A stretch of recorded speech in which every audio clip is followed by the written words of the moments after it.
De 10 minutes pour votre exposé, puis nous procéderons à la période d'échange avec les membres de la commission. Je vous invite donc à vous présenter, puis à commencer votre exposé. Parfait. Ah non. Est-ce que vous m'entendez bien? Oui? Ça va? Je vais essayer de m'avancer un petit peu plus. Bon. Je lèverai le ton si jamais il y a un problème. Donc, je tiens à vous remercier de nous recevoir aujourd'hui. Vous aurez, pour ceux et celles qui ont peut-être eu l'opportunité de prendre connaissance du mémoire, volontairement, nous nous sommes circonscrits à 2 articles du projet de loi, l'article 3.5 et l'article 8. Mais avant toute chose, peut-être, pour ceux et celles qui ne connaissent peut-être pas la Chambre de commerce et d'industrie de Québec, peut-être simplement rappeler que le poids économique de la Chambre de commerce et d'industrie de Québec se décline comme suit. Nous sommes la 2e plus importante chambre de commerce au Québec avec 4 700 membres, dont un conseil d'administration composé d'entreprises qui totalise un chiffre d'affaires de 14 milliards de dollars et qui représente plus de 30 000 entreprises dans toute la grande région de la capitale nationale. Je sais qu'après avoir pris connaissance de certaines autres personnes qui ont comparu devant vous, je prends déjà conscience que les propositions que je vais vous faire ont forcément déjà été présentées. Donc, je tenterai de pouvoir y apporter une couleur pour tenter de, au moins, donner une perspective qui va être davantage, je vous dirais, en fonction du profil d'entreprise qui compose nos chambres de commerce. Ici à Québec, je vous dirais que tant au niveau de la région de la capitale nationale que celle de la ville de Québec, nos membres, c'est des chefs d'entreprise, hommes et femmes, qui ont 25 employés et moins. Ce qui veut dire donc que ces personnes vivent des particularités que d'autres entreprises de plus grande dimension n'ont pas à vivre ou des enjeux qui leur sont différents. Dans ce contexte-là, comme vous pouvez l'imaginer, ce sont des hommes et des femmes qui sont des chefs d'entreprise, hommes et femmes orchestres, qui font tout. Ils n'ont pas nécessairement de fonction RH, qui s'occupent de la comptabilité, de la gestion, du management.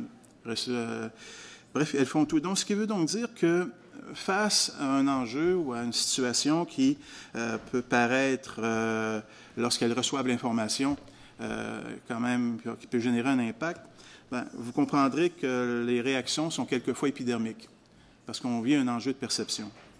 Donc, dans le contexte qui nous occupe, il est évident que les informations qui ont été émises concernant certaines initiatives qui avaient été mises en place par nos chefs d'entreprise avec des personnes immigrantes qui avaient déjà été identifiées, c'est évident que la réaction, en tout cas les commentaires que l'on a reçus, étaient quand même un tant soit peu négatifs, des craintes, des remises en question. Parce qu'il faut bien comprendre que pour ces chefs d'entreprise, la question du travailleur étranger ou travailleur permanent, c'est une réponse pour ces entrepreneurs pour leur pénurie de main-d'œuvre. Non pas pour la pénurie de main-d'œuvre, mais pour leur réalité à eux et à elles. Donc, bien évidemment, dans ce contexte, on souhaite que le gouvernement puisse avoir à l'esprit cette ouverture face à ces situations, en tenant compte véritablement de peut-être ces incompréhensions, ou un message qui se rend plus ou moins adéquatement. Donc, heureusement, notre compréhension actuelle, et je pense peut-être qu'il évolue, est à la fois que le projet tout de même ne toucherait pas aux immigrants ayant un emploi confirmé. C'est du moins notre compréhension, on pourra me corriger. Maintenant, notre compréhension de l'objectif du gouvernement et les approches qui sont suggérées, je vous dirais qu'on ne vous cachera pas que nous, comme Chambre de commerce, la finalité, quand même, nous apparaît être positive. On lit à l'article 3, notamment, la promotion de l'immigration, prospection, recrutement des ressortissants étrangers, de parcours d'accompagnement personnalisé, de la volonté de l'intégration. Et selon nous, bien évidemment, l'article 3 et l'article 8 du projet de loi semblent pouvoir tendre vers cette finalité. Maintenant, si je m'attarde maintenant à l'article 3 à l'alinéa 5, où on comprend qu'il y a cette volonté de contribuer notamment aux besoins du marché du travail. Alors, vous comprendrez encore que pour nos membres, qui sont des chefs d'entreprise, de pouvoir percevoir que cet élément-là va être un élément qui va être au cœur de la réforme, c'est même un commentaire, un concept qui a été maintes fois reprise par la Chambre de commerce et d'industrie de Québec, qui a dit qu'au niveau de l'immigration, l'importance de faire l'arrimage entre les besoins des postes disponibles au sein de nos PME en adéquation avec les compétences des personnes qui sont disponibles pour les occuper, rejoint parfaitement notre philosophie.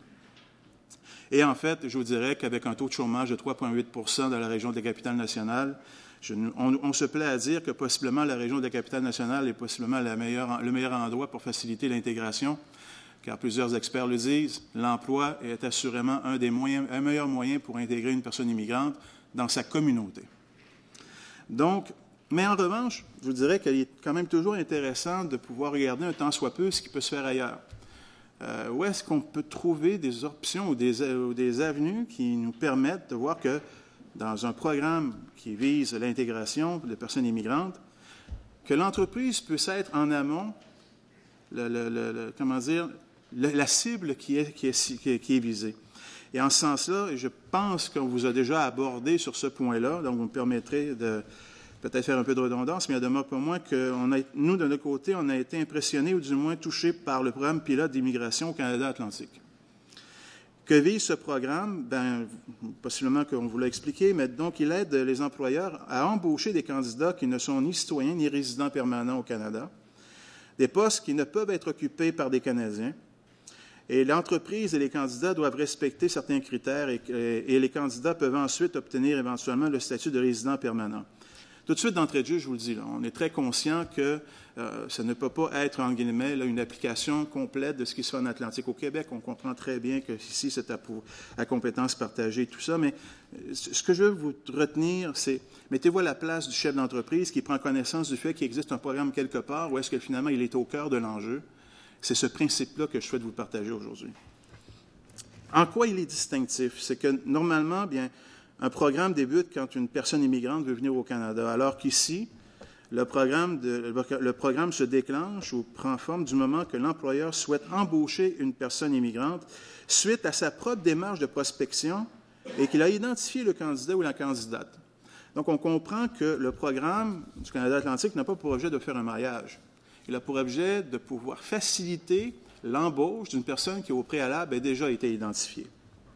Donc, bien évidemment, la demande nécessite que l'employeur puisse avoir été désigné ou qualifié au sein de ce programme-là et est en mesure ensuite de pouvoir demander à ce que la personne qui a été identifiée et qui correspond en termes de qualification puisse devenir un employé bel et bien reconnu au sein de l'entreprise. Nécessite bien évidemment l'accord de la province pour valider le lien d'emploi.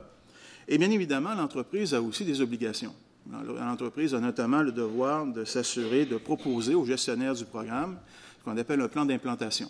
Plan d'implantation, donc, qui a pour objet de dire de quelle manière je vais m'assurer que le nouvel employé va bien s'intégrer au sein de mon entreprise. Avec aussi cette garantie d'une durée d'emploi minimum. Donc, il y a une autre conséquence relativement à ce programme-là qui, pour nous rejoint, parce qu'à Québec, je vous dirais que lorsqu'on regarde la proportion de personnes immigrantes en proportion de la population que l'on représente au Québec, vous comprendrez que lorsque ça bifurque vers la question de l'attractivité et de la rétention, bien, de voir finalement la possibilité de mettre en place un plan d'intégration ou d'implantation, ça nous rejoint. Parce qu'à ce moment, c'est évident que toutes les démarches qu'on veut faire, c'est qu'on veut que les gens demeurent dans la communauté, travaillent au sein de l'entreprise. Parce que ces gens-là, pour nos PME, et je parle toujours des employés de 25 employés et moins, des entreprises de 25 employés et moins, cette personne-là peut répondre à des perspectives de croissance, de développement économique, de réalisation de projets. Donc, ce n'est pas sans importance pour nous. Ce qu'il y a d'intéressant aussi, c'est que dans ce cadre-ci, l'entreprise n'a pas effectué l'examen d'impact sur le marché du travail. Donc, c'est au niveau administratif, ça rejoint un autre corollaire qui est celui de la lourdeur administrative. J'aurais pu vous parler pendant les 10 minutes, ne serait-ce que de ce point-là, là, parce que c'est ce qui est le plus récurrent. C'est long, c'est compliqué, je ne sais pas ce que je m'en vais, etc. Le 10 minutes est atteint, c'est ce que je comprends? Le ministre vous offre 6 minutes, vous pouvez poursuivre. Ah bon, parfait. Donc, moi, ce que je veux vous retenir, vraiment, c'est l'esprit du programme, parce qu'on ne se prétend pas des spécialistes en architecture de programme, on n'a vraiment pas, mais c'est l'esprit, c'est le fond, c'est l'objectif. Et simplement pour terminer sur ce point-là, il y a quand même 3 indicateurs qui permettent justement de justifier si ce programme-là va durer par la suite, à savoir qu'il faut s'assurer qu'à la fin de ce programme pilote-là, qu'on a constaté qu'il a aidé à attirer et retenir une main-d'œuvre qualifiée pour répondre aux besoins du marché du travail, comme chambre de commerce, c'est de la musique à nos oreilles. Qu'on a constaté que l'accent sur la rétention à long terme a été mesuré, quantifié, et qu'on le constate. Donc, l'employé est demeuré au sein de l'entreprise. Et finalement, ultimement, faciliter la croissance économique de la région.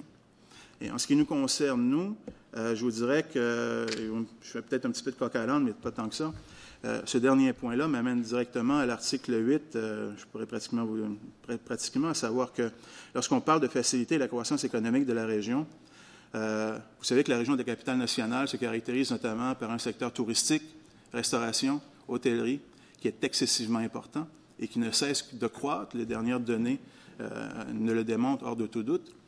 Et le premier questionnement que nos leaders d'entreprise de ce secteur-là nous disent, écoute, Michel, notre enjeu, là, c'est que lorsqu'on est rendu qu'on est obligé de fermer temporairement des restaurants ou lorsqu'on est obligé de fermer définitivement un établissement, ça nous pose un problème. Est-ce qu'il y a moyen de pouvoir accélérer le processus? Et en ce sens-là, vous me permettrez d'aller directement à l'article 8. Je sais que je saute quelques bouts, mais on pourra échanger par la suite. L'article 8, on trouve aussi fort intéressant parce qu'il nous semble laisser entrevoir qu'il y a une volonté du gouvernement de pouvoir s'attarder justement à l'examen d'impact sur le marché du travail, donc, et à savoir si la réponse peut être positive ou non. D'un, je tiens à saluer. Puis j'ai regardé le document de 2017 par rapport à 2018 en ce qui a trait au processus simplifié où on identifie les postes qui peuvent permettre de bénéficier de ce programme-là.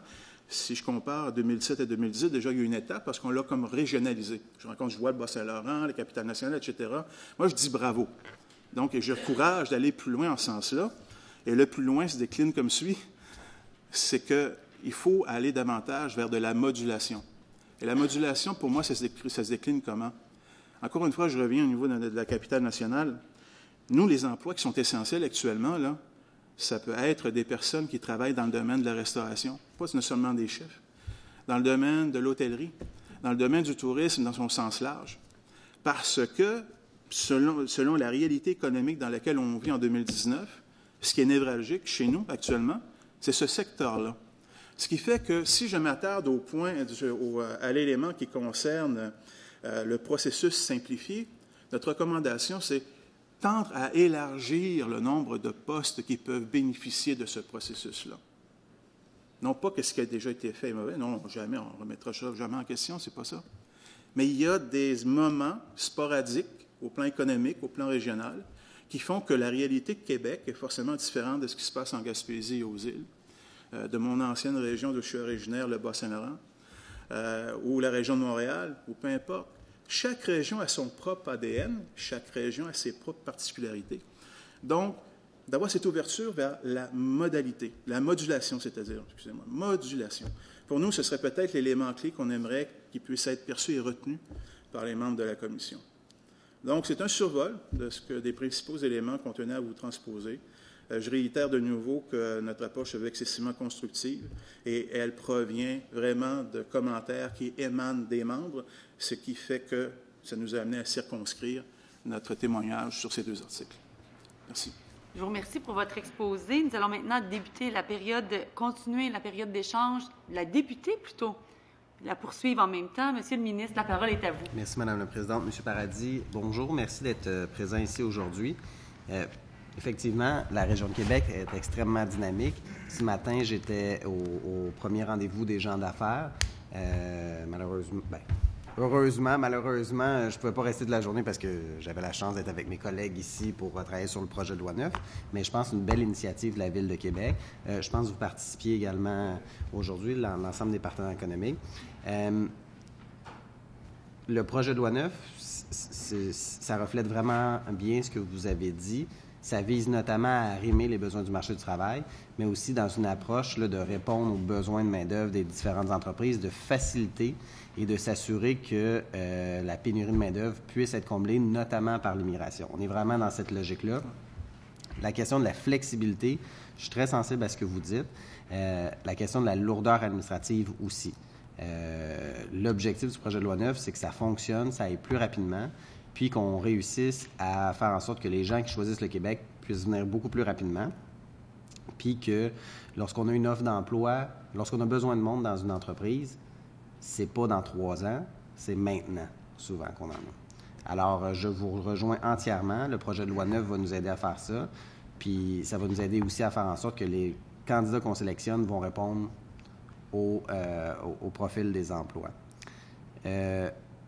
Vous parlez de Canada Atlantique. C'est un programme qui est intéressant.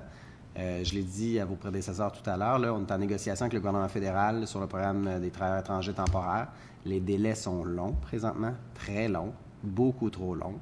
J'invite le gouvernement fédéral à agir, à mettre des ressources pour traiter rapidement le dossier. Je suis d'accord avec vous, les études d'impact sur le marché du travail, là, actuellement, il y a des dédoublements. Nous, on demande que ce soit uniquement le Québec. Est-ce que c'est nécessaire tout le temps d'en faire? Je pense pas.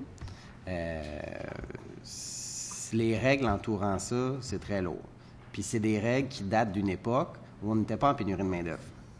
C'est pas adapté. Il faut moderniser les façons de faire. Nous, on a un enjeu avec le fédéral parce qu'on veut que ça fonctionne. Je pense qu'on peut vous compter comme collaborateur là-dedans pour faire pression sur le gouvernement fédéral pour leur exposer la réalité des entreprises. Outre cela, au niveau des difficultés administratives, lourdeurs administratives, qu'est-ce qui pourrait être simplifié de la part du gouvernement du Québec dans le processus pour vos différents membres lorsqu'ils souhaitent accueillir des personnes migrantes?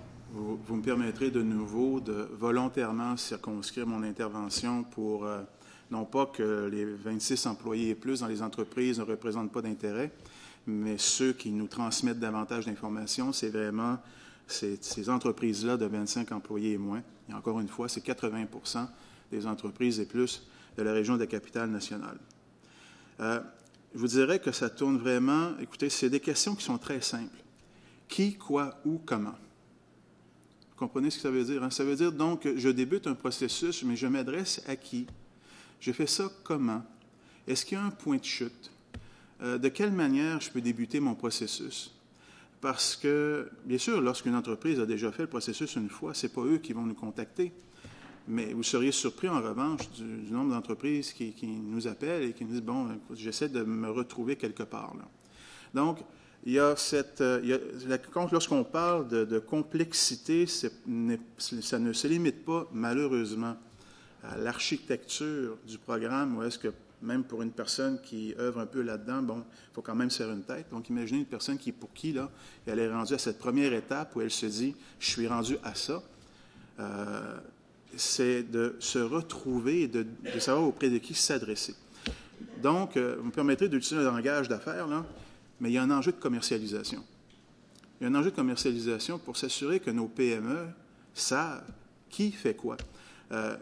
On a fait une activité dernièrement où, pour plusieurs PME, c'était une surprise de savoir ce que pouvait faire Emploi Québec.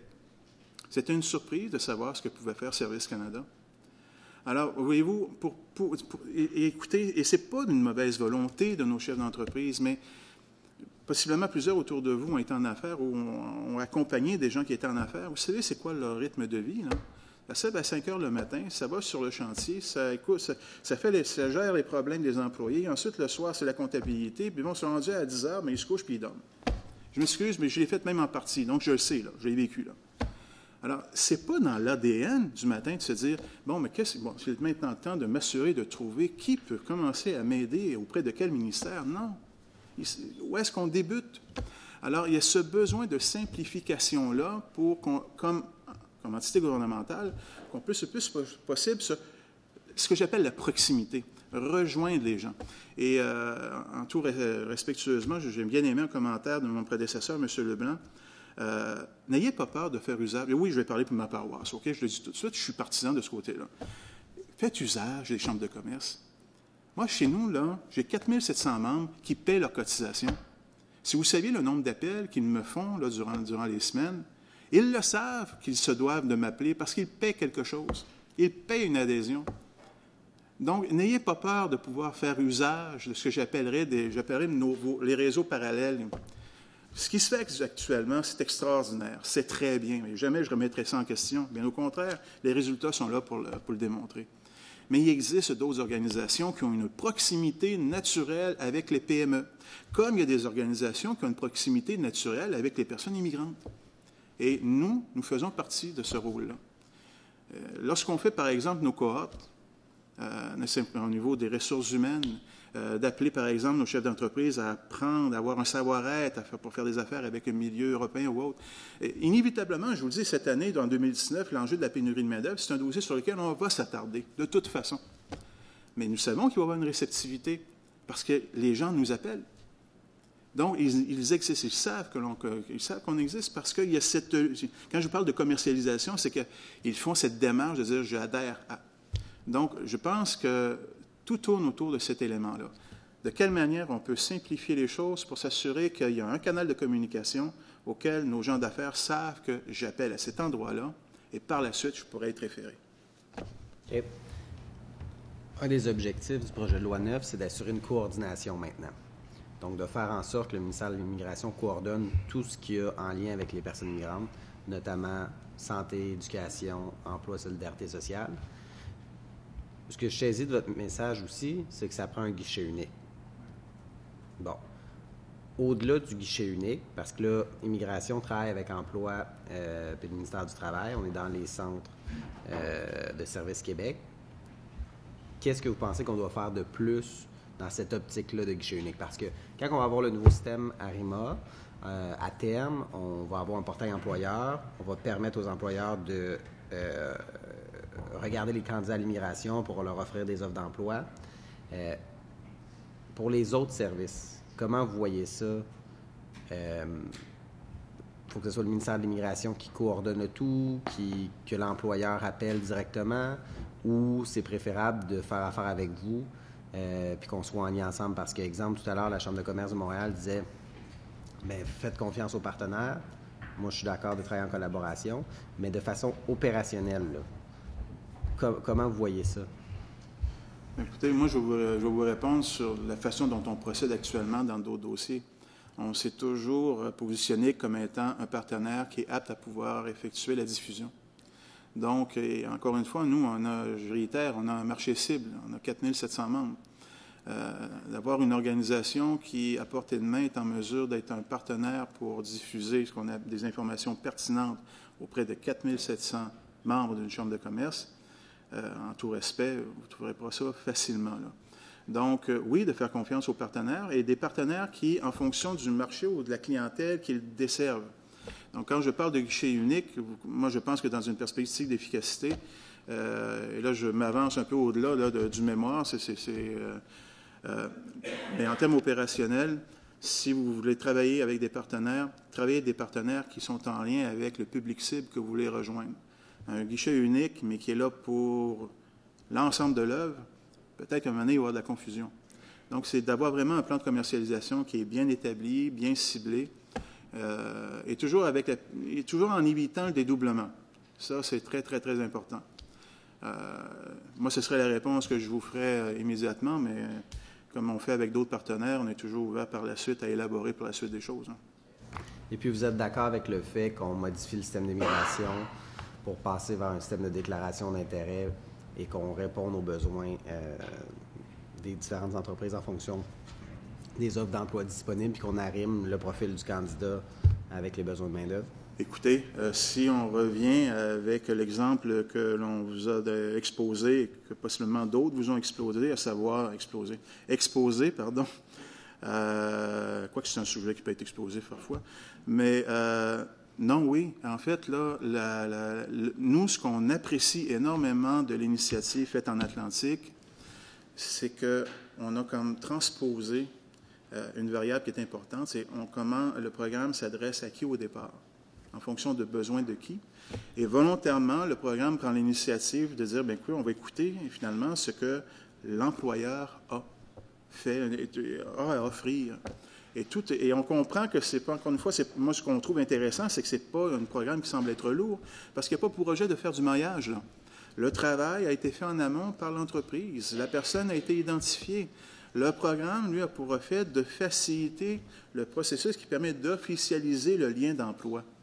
Donc, dans un contexte comme ça, vous comprenez que ça répond à plusieurs inquiétudes ou revendications de nos membres, à savoir, donc, mais si c'est moins compliqué, c'est moins complexe, moi-même, comme chef d'entreprise, j'ai peut-être des chances de mieux m'y retrouver. Parfait. Et en plus, si c'est plus simple et que là, moi, j'ai un enjeu pour combler un poste parce que cette personne-là peut me permettre d'atteindre mes objectifs de vente, de pénétrer un marché, de répondre à un enjeu d'innovation, ou même pour mon restaurant qui finalement est tellement unique, là, il me manque une main-d'œuvre pour vraiment m'assurer que je vais répondre à la clientèle. Pour nous, là, c'est merveilleux. Et en ce sens-là, je tiens à vous dire quand même que pour nous, ça ne remet pas en question le juste équilibre aussi des moyens et des ressources qui doivent être nécessaires et accordées à ce que cette personne immigrante-là qui va occuper le poste puisse aussi vivre ce processus-là de manière la plus harmonieuse possible en termes d'intégration. Et c'est un des éléments qui est intéressant, c'est lorsqu'on parle que l'entreprise se doit quand même de proposer une durée raisonnable pour le lien d'emploi. Et c'est aussi bon pour l'entreprise que pour la personne immigrante, parce que pour cette entreprise-là, elle est capable de commencer à faire une planification. On peut parler de planification stratégique, on peut avoir des objectifs, alors que là, lorsque c'est pas aussi clairement exprimé, écoutez, c'est un casse-tête aussi pour l'entreprise. OK. Je vous remercie. Je pense que mes collègues ont des questions à aborder. Je reconnais le député de Rousseau. À vous la parole. Et, bonjour, M. Paradis. Merci d'être là, bien sûr. Avant de parler du système de déclaration d'intérêt, avant ça, aujourd'hui, il y en a un système qui fonctionne. Selon vous, est-ce que le système actuel est suffisamment arrimé aux besoins du marché du travail? Bien, écoutez, je vais vous répondre en fonction de ce que je sais, OK? Parce que moi, je me suis quand même volontairement circonscrit aux éléments qui sont dans le mémoire. Pour la déclaration d'intérêt, moi, l'enjeu que j'ai derrière ça, c'est beaucoup plus le nombre de postes qui peuvent bénéficier de cette déclaration-là. Ce qui veut donc dire que ma compréhension, c'est que pour que le tout puisse être effectif, moi, je fais surtout le lien, et volontairement, avec tout ce qu'on appelle le processus simplifié. Je réitère qu'en ce qui nous concerne, et peut-être que je ne répondrai pas à votre question en disant ça comme ça, parce que, c'est un élément que je n'ai pas clairement exploré. Mais du côté québécois, moi, le commentaire que l'on reçoit, c'est que, oui, d'avoir mis un processus simplifié pour des postes afin que, finalement, en termes administratifs, la réponse puisse être obtenue le plus rapidement possible, c'est très bien. Nous, ce qu'on dit, en fonction de ce point-là, c'est, s'il vous plaît, ayez l'ouverture d'élargir les postes qui peuvent être admissibles à ce processus-là. Moi, ce sera mon message. Le certificat simplifié, regardons, on ne soit pas d'histoire, là, je m'y connais plus ou moins bien. Je n'ai pas été aussi en profondeur sur ce point-là. C'est bon? Parfait. Merci. J'invite le député de Sainte-Rose à prendre la parole. Merci, Madame la Présidente. Merci beaucoup pour votre présentation. Écoutez, j'ai la mémoire du maire de Québec qui a mis la cible de 10 % pour recueillir des immigrants dans la région de la capitale nationale. C'est une ambition importante, je pense, qui peut beaucoup régler la pénurie des main-d'œuvre qui existe à part d'autres. Mais je me demande, puisque vous êtes en fait en compétition avec Montréal à ce niveau-là, les gens ont tendance à choisir Montréal. Comment on fait pour les attirer à Québec? Comment on fait pour les inciter à venir? C'est quoi votre plan pour ça? Bien, écoutez, nous, comme tel, on est un partenaire avec Québec International et avec la Ville de Québec, je vous dirais que le plan qui nous apparaît être le plus probant, et on le constate par les types de personnes et les immigrants qui viennent s'installer à Québec, c'est que c'est très souvent que Québec est perçu comme un lieu pour élever une famille. Donc, l'aspect qualité de vie. Parce qu'en termes de postes à combler, l'enjeu n'est pas là. On en a, là, écoutez, on a 12 000 postes à combler actuellement, là, et ça va aller de manière exponentielle, là. Bon. Alors, c'est beaucoup plus de pouvoir vraiment mettre de l'avant que sont les avantages qu'une personne immigrante peut trouver à Québec. Et très souvent, contrairement aux grands centres, Montréal, Toronto et autres, c'est cette capacité d'avoir à Québec tout, mais de vivre aussi comme si nous étions dans un milieu beaucoup plus propice à la qualité de vie, élever les familles. Parce qu'il faut bien comprendre que pour les personnes immigrantes, pour ceux que je connais personnellement, le milieu dans lequel ils ont vécu auparavant, c'est pas simplement une question d'améliorer son sort économique, là. C'est des personnes qui ont des conjoints, des enfants. Donc, ils font ces démarches-là, non pas seulement pour eux personnellement, mais ils le font aussi pour leur famille. Et le positionnement de Québec, tant en termes d'opportunités d'emploi et d'emploi de qualité, elle se démarque aussi par la qualité de vie qu'elle peut offrir. Et ça, c'est un élément qui se doit d'être davantage promulgué, mis de l'avant, parce que c'est intimement lié à la rétention. Si je ne fais que proposer l'approche d'un emploi qui peut être très intéressant, mais que par la suite, bon, qu'est-ce que je fais par la suite? Après mon travail, j'ai une vie par la suite. Donc, cet élément-là est très important, quoi, je dirais même aussi important, sinon plus, que l'emploi uniquement. Donc, il y a une convergence de ces deux axes-là. Et même ce matin, justement, au rendez-vous d'affaires, concernant ce point-là, c'est un élément qui est ressorti. Autre élément qui est intéressant, lorsqu'on parle aussi des avantages de la petite entreprise de 25 employés et moins, M. Léger est venu exposer son indice du bonheur. Et les employés de 25 entreprises et moins l'emportent sur toute la ligne, sauf sur un seul enjeu, celui du salaire. Mais on sait que les gens ne viennent pas nécessairement uniquement pour le salaire, ils viennent pour un environnement. Alors, je vous dirais que dans un contexte comme ça, lorsqu'on prend ces éléments-là et on les additionne, je vous dirais que, là, je reprends mon ancien chapeau, là, mais en termes de commercialisation, là, il y a des heures de plaisir devant nous, très sincèrement. Donc, tout ce que le gouvernement peut faire pour aider un immigrant à s'établir dans la région, ouais, en plus de ce que vous faites déjà pour les attirer, serait la bienvenue. Serait très bienvenu. Et vous me permettrez ensuite juste un petit aparté.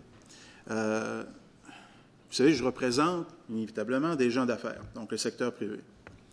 Ce n'est pas une recommandation là, qui est dans le document, mais je vous le partage, c'est à votre réflexion. N'occultez pas immédiatement ou facilement l'expertise que le privé peut apporter à ces enjeux-là. Je vous donne un cas de figure. Il y a 3 semaines, il y a 2 personnes de la Tunisie qui sont venues me rencontrer à mon bureau. Des personnes qui sont des techniciens en TI, là, puis vraiment top-notch dans le privé, puis c'est vraiment là, une référence. Là. Ces gens-là sont connectés auprès des universités de la Tunisie qui, eux, en termes de formation, sont immédiatement reconnus en France. Donc, et même les Français vont chercher cette main-d'œuvre-là de grande qualité pour venir travailler dans leur pays. Ils viennent me voir et ils me disent, nous, on serait prêts, là, on est même accompagné avec un cabinet d'avocats qui, au niveau des enjeux légaux, est prêt à nous accompagner, mais là, qu'est-ce que je peux faire? Oui, c'est une bonne question. Qu'est-ce que je peux faire? C'est simplement pour vous dire que il y a des organisations qui font un travail extraordinaire et mon propos n'est absolument pas de remettre en question. Au contraire, moi, je suis dans l'école de penser qu'on additionne sans dédoubler, ce qui fait que ça fait un éventail très intéressant. Mais n'oubliez pas que comment intégrer l'apport de l'expertise du secteur privé à cette démarche-là. Je vous dis, c'est des ressources, c'est des réseaux en soi qu'on ne peut pas se permettre d'occulter. C'est simplement un petit commentaire là, qui me vient à l'esprit comme ça, suite à un échange justement ce matin. Dernière petite question pour faire du pouce sur ce que vous venez de dire. D'abord, l'intégration d'un immigrant passe par 2 vecteurs. L'implication de la personne qui veut immigrer et de la personne, de la société d'accueil qui veut l'accueillir. Tout à fait. Parfait. Merci beaucoup. Oui. Merci. Il reste à peine 30 secondes au groupe formant le gouvernement. 30 secondes. Écoutez, la réussite, ça va passer par un engagement partagé de tous les acteurs, et particulièrement des employeurs. Quelles conditions vous apparaissent justifiées pour que les employeurs s'engagent davantage dans la francisation et l'intégration sans compromettre la productivité de leur entreprise? Encore une fois, je reviens volontairement à mes 25 employés et moins. C'est ma radote, mais vous me pardonnerez. Et encore une fois, M. Leblanc avait fait un très bon point en disant que ces gens qui sont excessivement occupés, on peut pas, c'est pas la même réalité que la grande entreprise. Mais pour avoir vécu en région, oui? Céder la parole à l'opposition officielle. J'invite le député de Jean Cartier à prendre la parole. Merci, Madame la Présidente.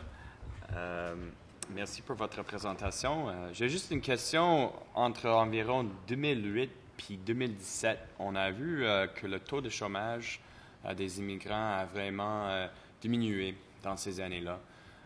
Selon vous, quels facteurs expliquent ça? Est-ce que c'est des actions, des politiques gouvernementales qui ont vraiment aidé des immigrants de trouver des emplois dans le gouvernement? Excusez-moi, trouver un emploi. Vous me posez une grande question. Je pourrais dire, comme l'adage dit, merci pour votre question. Je pense qu'il y a différents axes qui l'expliquent. Puis on ne se le cachera pas, là. Ce que j'appelle, moi, le phénomène de la nécessité, si vous me permettez ce terme, à savoir qu'à un moment donné, face à une pénurie de main-d'œuvre évidente, certaines entreprises n'ont certainement pas eu d'autre choix que de s'ouvrir. Donc, ça, c'est le premier point, c'est ce que j'appelle la nécessité. Mais chose certaine, on ne se cachera pas qu'il y a un pourcentage certainement non négligeable de chefs d'entreprise qui, en étant sensibilisés, en discutant, en étant, je vous dirais, je parle de chambre de commerce, c'est un sujet qui était abordé là, à maintes reprises, là, à savoir, oui, soyez ouverts. Et je pense que, en plus des initiatives gouvernementales, il ne faut pas sous-estimer le travail fait par justement des organismes tels que la nôtre.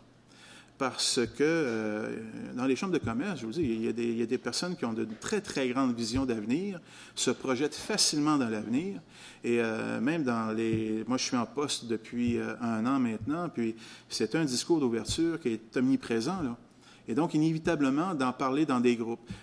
L'enjeu aussi de témoignage. J'ai été estomaqué de l'impact de témoignage, donc de cas vécus d'une personne qui a réussi à avoir une intégration positive d'une personne immigrante et la richesse que cette personne-là a apportée au sein de l'entreprise. Une ouverture d'esprit. Je vous dirais même qu'il y a un projet que l'on tente de vouloir élaborer graduellement, c'est celui des ambassadeurs au sein des entreprises.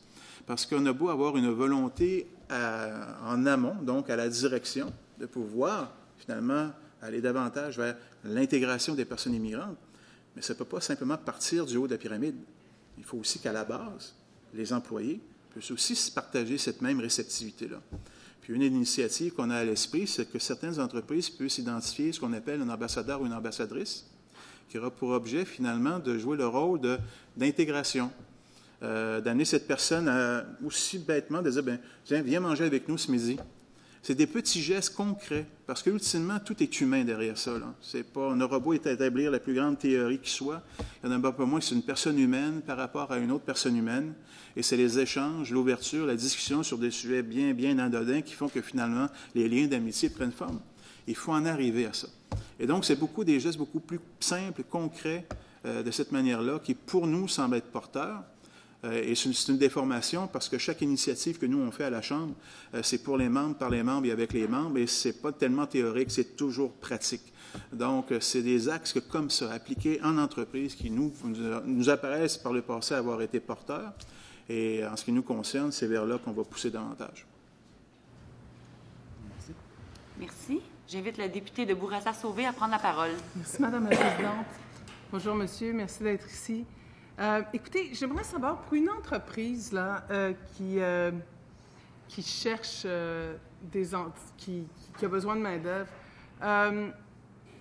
quel est l'avantage d'avoir quelqu'un parce que maintenant, vous pouvez c'est plus facile de faire venir du monde avec des visas temporaires.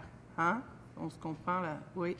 Et quel est l'avantage d'aller chercher du monde et puis de leur donner un visa plus permanent, une résidence permanente? Écoutez, je vous dirais que là, chaque cas est un cas d'espèce parce que les besoins d'une entreprise par rapport à l'autre peuvent changer. Et ça dépend des secteurs d'activité.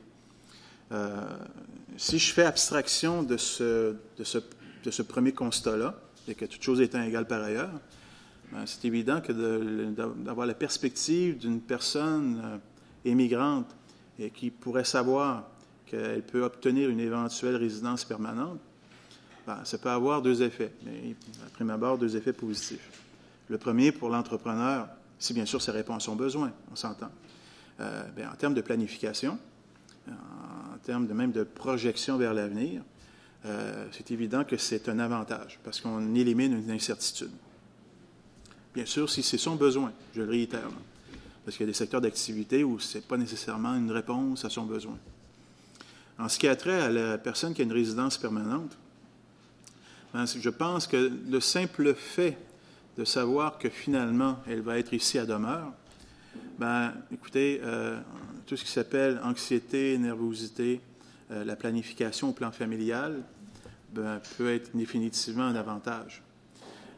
Donc, si l'ensemble de tous les postes disponibles étaient sujets à ce qu'il y ait un besoin permanent, écoutez, là, c'est juste une question de logique. De tendre vers ça pourrait être une avenue qui serait intéressante. Mais je ne pense pas que c'est le cas de l'ensemble des secteurs d'activité. En tout cas, du moins, là, les réponses que j'ai de mes membres, ce n'est pas nécessairement là, un besoin qui est partagé par tous. Mais pour les cas où est-ce que ce serait le cas, évidemment que c'est un autre scénario. Quand l'entrepreneur a besoin d'une main-d'œuvre ponctuelle, il va demander des visas de travail. Ouais. Il va demander un visa temporaire, j'imagine. C'est ça. Et quand il planifie à long terme, il va demander le package deal avec une résidence permanente. Dans son choix de la personne immigrante, si cette dernière est dans cette voie-là, à ce moment-là, oui, ça va influer sur son choix. Dans le projet de loi 9, à l'article 9, justement, on veut insérer l'article 21.1 où on accolerait, on grèverait une condition à la résidence permanente. Une condition, si la personne en question doit passer un test de français pour vraiment permaniser sa résidence, puis si je puis dire, un test de français, un test de valeur, ou l'obliger, par exemple, à rester à un endroit en particulier. Vous, qu'est-ce que vous pensez de ça? Est-ce que c'est une bonne idée de grever une condition à la résidence permanente qu'on connaît actuellement? Écoutez, c'est pas par manque de respect à votre question, bien au contraire, elle est très fortement intéressante, mais je reviens en amont de l'objet de ma démarche, qui est celle de représenter mes membres. Et en fonction de mes membres, je vous dirais que c'est les 2 articles qui vous sont ici déposés sur lesquels on nous a demandé de pouvoir consacrer le temps. Ce qui veut donc dire que non pas que le sujet n'est pas intéressant, non pas que moi, comme personne, je n'ai pas une opinion, mais ce n'est pas Michel Paradis qui est important aujourd'hui, c'est bien évidemment la Chambre de commerce et d'industrie de Québec. Vous ne voulez pas vous avancer là-dessus, hein? C'est terrain glissant. J'ai bien circonscrit mon rôle. OK. Mais quel est le rôle, selon vous, de l'entreprise pour franciser, dans toute la démarche de franciser un nouvel arrivant, d'intégrer un nouvel arrivant? Est-ce que l'entreprise peut prendre... La question de monsieur, oui, bon. Écoutez, je vais faire un comparable avec d'autres secteurs d'activité dans lesquels j'ai accompagné des PME et qui semblaient être les plus intéressants. C'est la formation en entreprise. La formation en entreprise. Quand on parle de formation professionnelle que j'ai vue applicable dans d'autres secteurs, d'ateliers de soudure, lorsque j'étais plus dans l'Est du Québec, et les gens répondaient, et ça répondait à un enjeu, à savoir que la personne pouvait demeurer au sein de son entreprise, n'avait pas à quitter. La formation pouvait se faire sur l'heure du dîner. Et par la suite, la formation était terminée. Puis après ça, on poursuit. Parce qu'il faut faire attention. Pour une entreprise de 25 employés et moins, elle n'a pas nécessairement la capacité de s'assurer qu'un de ses membres de son personnel va consacrer son après-midi à une formation linguistique. Là. Ça, c'est le premier point. L'autre point qui avait été abordé lors de d'autres rencontres auxquelles j'ai participé, c'est aussi de faire une adaptation, une formation qui est adaptée à la réalité de l'entreprise. Je m'explique. Comment dire? Si on parle de la qualité du français, la qualité du français dans un établissement d'enseignement, par exemple, on va tous être d'accord qu'il y a peut-être un certain nombre de vocabulaires qui vont être un peu moins complexes ou utiles si je suis dans excusez-moi l'anglicisme, un machine shop, parce que finalement, je sais ce que j'ai à faire, puis mon français va être utilisé en fonction des besoins de mon travail.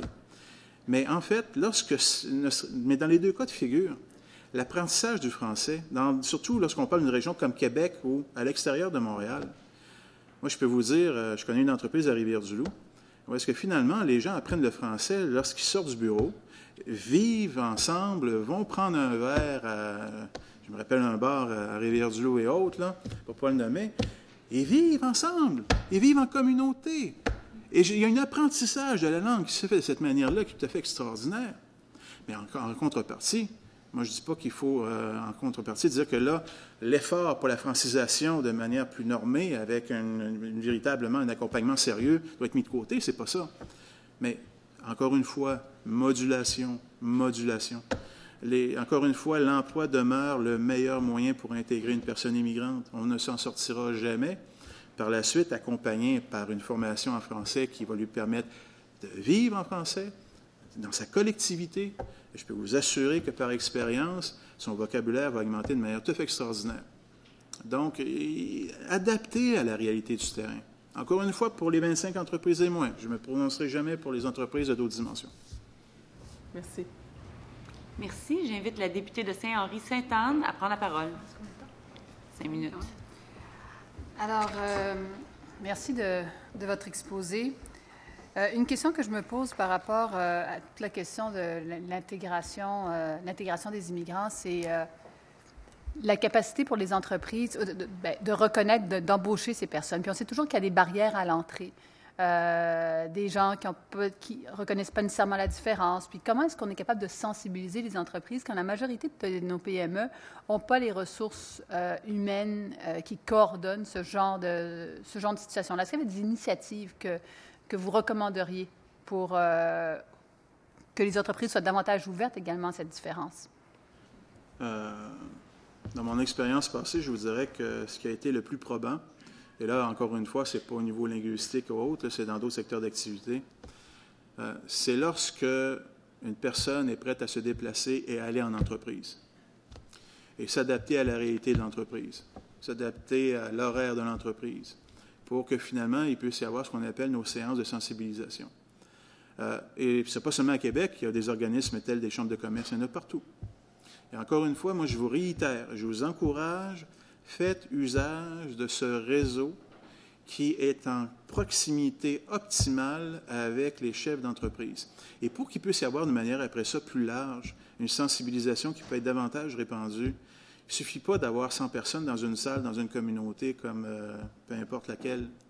C'est simplement d'avoir les bonnes personnes qui, elles, sont déjà sensibilisées, qui, après, lorsqu'elles vont sortir et vont parler entre elles, l'effet multiplicateur va être là. Mais quand vous dites il faut qu'il y ait une personne qui aille, qui suive les horaires de l'entreprise, etc., qui aille sur le terrain, cette personne-là, elle relève de qui? Je veux juste bien comprendre. Écoutez, là, je peux vous laisser libre cours au choix du ministère, mais lorsqu'on est en région, par exemple, bien, très souvent, on avait à l'époque un centre local de développement, on avait Emploi Québec, qui sont des bureaux très bien répartis sur l'ensemble du territoire. Et c'est des pouvoirs dédiés à ce moment-là. Écoutez, juste pour le niveau de l'immigration, j'ai compris que, par exemple, Emploi Québec a maintenant une division ou un membre de personnel qui vont s'attarder davantage à la personne immigrante. Là. Je vais même rencontrer une personne à cet effet-là prochainement qui doit venir me rencontrer à la Chambre de commerce. Donc, il est possible de faire des amalgames, de pouvoir adapter tout. Là. Une question que je me pose, par contre, parce que dans votre discours, quand même, vous mentionnez à quel point c'est important de se concentrer puis de miser sur des organismes qui sont déjà existants. Puis là, dans ce que vous venez de me dire, là, vous parlez de personnes qui relèvent du gouvernement. Est-ce que c'est vraiment le rôle du gouvernement que de faire ce genre de choses-là, ou bien ne voyez-vous pas à l'intérieur des entreprises des campagnes de sensibilisation qui seraient plutôt menées par des gens qui connaissent bien le milieu des affaires, comme les chambres de commerce, pour sensibiliser les gens? Oui, mais écoutez, l'un n'exclut pas l'autre, et je pense qu'il faut tenir compte aussi qu'il y a des chambres de commerce, pour avoir vécu un petit peu ailleurs au Québec, qui ont quand même des capacités qui sont moindres que certaines organisations gouvernementales aussi, là. Une chambre de commerce qui est composée de 2-3 personnes, c'est pas la même chose qu'une chambre de commerce qui est composée d'une équipe de 20 personnes, vous comprenez? Donc, en termes de capacité de livraison du message, puis de la logistique et de tout ce que ça implique, quand même, on parle là c'est un enjeu de capacité. Donc, simplement, j'aime à dire que le GBS, à ce moment-là, peut être un bon guideline pour s'assurer de qui pourrait jouer un rôle proactif sur le terrain. Et encore une fois, je réitérais aussi un élément, c'est que chaque région a son propre ADN. Donc, il y a certaines régions qui sont plus adaptées et sont plus en lien avec certains organismes du milieu. Nous, comme à Québec, bien, écoutez, avec la masse critique que l'on a, ce ne sera absolument pas une surprise de voir que la Chambre de commerce pourrait jouer un rôle proactif et positif avec vous tous pour atteindre cet objectif-là. Donc, il faut vraiment quand même tenir compte de la réalité régionale dans laquelle cet élément de sensibilisation serait à faire. Moi, c'est ma recommandation. Parce que finalement, parce que je ne crois pas qu'un vecteur unique va être uniforme partout. Une approche faite à Québec ou à Montréal risque peut-être d'être un peu différente que si vous faites en Gaspésie ou aux îles ou par exemple au Saguenay-Lac-Saint-Jean. Avec tout le dynamisme que je reconnais à mes collègues de ces chambres de commerce. C'est une simple question au plan opérationnel, là, point à la ligne. Il vous reste une trentaine de secondes. Je pense qu'on peut les donner à mon collègue de Rimouski. Merci. La parole est dorénavant au député de Rimouski. Merci. Bonjour. Effectivement, Rivière-du-Loup semblait connaître un peu ce qui se passe à Rivière-du-Loup, mais c'est vrai, le CLD là-bas a pris un grand leadership. C'est la même chose aussi à Rimouski avec la SOPER. Et ça fonctionne. Ma question, c'est l'enjeu pour nous autres, c'est d'amener les immigrants en région, mais faire en sorte qu'ils s'installent en permanence, qu'ils restent en région. Fait que c'est l'enjeu aussi pour les entreprises. Les propriétaires d'entreprises font ce qu'ils peuvent, mais il y a plein de partenaires dans la communauté. Là. Comment vous voyez ça? C'est quoi la formule gagnante là, je parle du monde de l'éducation, de la culture, les gens du milieu, comment on peut arriver à concerter tout ce monde-là qui travaille avec les entreprises pour faire en sorte que les immigrants demeurent en région? Si je reviens un peu avec l'approche qui émane du projet de loi en Canada Atlantique, pour aller un peu plus en profondeur de ce point-là, puis peut-être que ça peut donner des idées. Je ne dis pas que c'est une formule gagnante, là, mais ça peut permettre là, de faire un cheminement. L'entreprise doit présenter un plan d'intégration avec les gestionnaires du programme. Okay? Et en principe, le gestionnaire du programme est déjà en amont des différents enjeux et des difficultés qu'aurait à vivre éventuellement la personne immigrante qui va s'intégrer dans la communauté. Donc, les deux parties doivent donc travailler de concert pour élaborer, pas quelque chose de fixe, mais quelque chose qui peut être malléable, mais au moins les conditions gagnantes qui vont faciliter l'intégration de la personne immigrante. C'est évident donc que l'organisme en question ou la personne qui est gestionnaire du programme aura à faire un travail avec la personne immigrante pour connaître un peu c'est quoi ses aspirations, c'est quoi ses conditions, ses enjeux familiaux, etc., les besoins en éducation, bref, tout, pour s'assurer que est-ce qu'il y a un arrimage qui peut être fait. Et là, je parle ici là, avec l'entreprise. Par contre, dans ce même projet pilote-là, pour les régions plus éloignées, c'est la communauté qui serait appelée à jouer ce rôle-là. Alors, sans faire du copier-coller, et là, encore une fois, c'est pas la Chambre, là, on fait simplement jaser, vous et moi. Là. On s'entend, là, je vois beaucoup plus loin, là, c'est juste moi qui parle. Il n'y a rien qui empêcherait qu'il puisse y avoir une convergence entre l'entreprise qui a besoin de cette personne immigrante-là, et sachant qu'elle a un besoin, je ne vois pas pourquoi elle n'aurait pas une ouverture à collaborer avec certains organismes du milieu pour dire, bien, moi, je peux faire ça, ça, ça. Mais toi, qu'est-ce que tu peux faire ensuite pour tenter de répondre à tel enjeu? Parce que le besoin ne peut pas être strictement bilatéral. Je ne pense pas que ça puisse être uniquement bilatéral. Il doit y avoir quand même une convergence avec d'autres intervenants qui vont être complémentaires. Parce que nous, à la Chambre, et ça c'est une radote, mais finalement qui fait notre différence là, vraiment depuis que je suis en poste, c'est qu'il faut avoir une vision 360 des enjeux. Moi, j'ai un axe Chambre de commerce en fonction des besoins de mes membres. Ce n'est pas que je n'ai pas un intérêt pour la personne humaine qui est la personne immigrante, mais moi, ma mission, ce n'est pas ça, vous voyez? Alors, si on veut avoir une convergence de vue complète, moi, je pense qu'en région, Bas-Saint-Laurent, Gaspésie, c'est de faire usage de l'ensemble des ressources qui sont présentes, mais qui sont rassemblées envers un objectif qui est commun. Et à partir de là, les actions sont beaucoup plus faciles à décliner. Et c'est à ce moment-là qu'une rétention pourrait être faite. Il vous reste une minute, oui? OK. Excusez d'abusé de votre temps. Non, c'est correct. Ma question, c'est un autre aspect. C'est le rôle des universités ou des cégeps en région qui accueillent des étudiants étrangers. Souvent, ils s'installent en région. Ici, à l'Université Laval, c'est majeur. Il y a beaucoup d'étudiants étrangers. Comment vous voyez le rôle? Est-ce qu'il y a un rôle qu'on peut donner aux universités, aux cégeps en région pour attirer des immigrants? Encore une fois, là, vous m'amenez hors de mon... Oui, c'est moi. J'avais travaillé sur un autre dossier auparavant pour un genre de grappe qu'on voulait faire au plan régional dans une région X. Et ce point-là avait été abordé Et je ne sais pas si c'est faisable, mais si on peut faire des adéquations entre des formations offertes dans certains cégeps et Pardon. Est-ce qu'il y a consentement pour le laisser terminer sa réponse? Merci. Je vais essayer de faire très court, je vous assure. Là, je vais essayer de faire ça en 10 secondes. Convergence, cégep, spécialisation dans les cégeps, corrélation avec intérêt des personnes immigrantes à vouloir combler la formation dans ces spécialités-là. Conséquemment, il risque fort d'avoir ce qu'on appelle des entreprises qui vont aussi œuvrer dans les secteurs spécialisés qui est offert par le cégep, et c'est ce qu'on appelle un écosystème. Donc, voilà, j'ai 10 secondes. Voilà. Merci beaucoup. Je remercie la Chambre de commerce et d'industrie de Québec pour sa contribution aux travaux de la Commission. Je suspends les travaux quelques instants afin de permettre au prochain groupe de prendre place. Merci.